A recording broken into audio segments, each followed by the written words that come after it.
I got my first beam in last night. So that's that beam in. All braced up. So I got that beam in place. Just a matter of getting the 6x6 underneath this sand is down a little bit. So now I can begin the process of putting the beam in, across, up, and over, and another beam down. So we got a beam going in here, and over here, and we're going to have another beam going right there on the end of that 2x4, and another beam over top of that 2x4 right there, up to that beam. Then all of the detail work will begin on the beams. So, cheerio everyone. I have to apologize while we're putting these beams up for this renovation, but I don't show you guys little tips and tricks. But I am going to show you this one. See, I have to saw that beam, but that saw is not going to be enough to go through that beam. But you want a straight line. So, I'll move that saw out of the way. I want to show you. If you put your saw on this beam, it's going to tilt because you can't get out here or in here without saw tilting. So, if you attach 2 blocks here, okay, and 2 blocks on the other side, and level it with your beam, it gives you more area on the bottom of your saw, which in theory is going to make your cut a lot better. So, with that being said, this is just one of the little tricks, and maybe I'll start showing you guys a few more. Cheerio.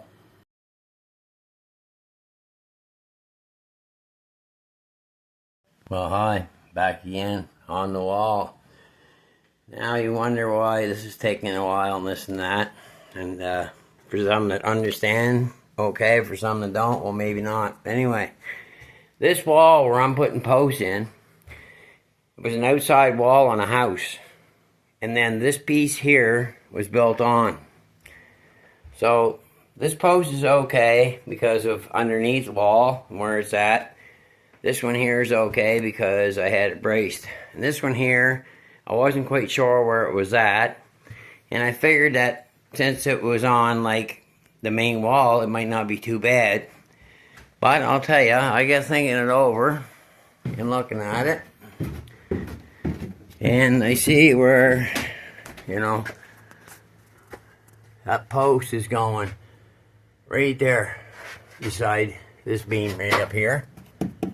But this beam up here, okay, wow, I can't believe what they done here. But anyway, it was an add-on. So, you got a beam that ends there too, right? So you got a little spot there. But anyway, it's no good. I got to put something, look at the cobwebs, wow.